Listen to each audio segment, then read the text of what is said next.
పంచాయతీ ఎన్నికల్లో వింత పోకడలు. 6 జనాభాకే సర్పంచ్. 3 వార్డులు కేటాయిస్తారా? మహమూద్ పట్నం పంచాయతీ ఎన్నిక నిలిపివేత. హైకోర్టు మధ్యంతర ఉత్తర్వులు కూడా. సో, వరంగల్ జిల్లా సముద్రం మండలం మహమూద్ పట్నం గ్రామంలో కేవలం 6 ఎస్టీ జనాభా ఉంటే వారికి సర్పంచ్ పోస్టుతో పాటు 3 వార్డులను కేటాయించడాన్ని హైకోర్టు తప్పుపట్టింది. 2025 జనాభా ఓటర్ల జాబితాను పరిగణలోకి తీసుకోకుండా 2011 జనాభా లెక్కల ప్రకారం రిజర్వేషన్లు కేటాయించడం సరికాదంది. దీనిపై స్పందించిన వినతి పత్రంపై నిర్ణయం తీసుకోలేదాకా మహమూద్ పట్నం పంచాయతీ ఎన్నికలు నిలిపివేయాలని చెప్పిందనమాట.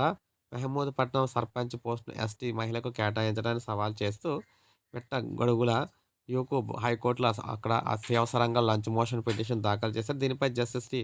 మాధవీదేవి విచారణ చేపట్టారు.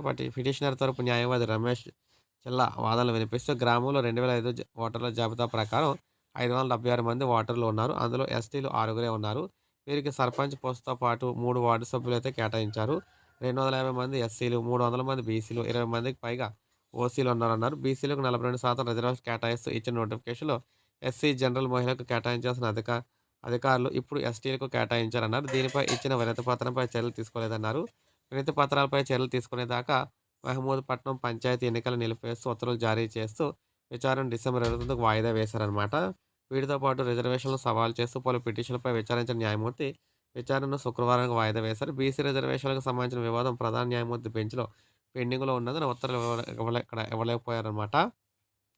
పిటిషనర్ల తరపు న్యాయవాదులు వాదనలు వినిపిస్తూ బీసీలకు 23% కూడా కేటాయించలేదన్నారు.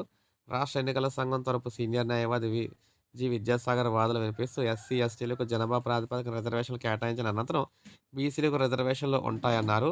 ఎస్సీ, ఎస్టీలకు రాజ్యాంగపరంగా రిజర్వేషన్లు లభించాయని, వారి తర్వాత ఇతరులకు రిజర్వేషన్లు కల్పించే అధికారం ప్రభుత్వానికి ఉందన్నారు. వాదనలు విన్న న్యాయమూర్తి ఈ పిటిషన్‌లో ఎంతవరకు జోక్యం చేసుకోవాలో పరిశీలిస్తామన్నారు. సో, ఏదేమైనా మొత్తంగా ఈ పంచాయతీ ఎన్నికల్లో ముఖ్యంగా గందరగోళాలైతే చోటు చేసుకుంటున్నాయి. సో, ఇదే అప్డేట్. ఒక లైక్ చేయండి, సబ్స్క్రైబ్ చేసుకోండి మన ఛానల్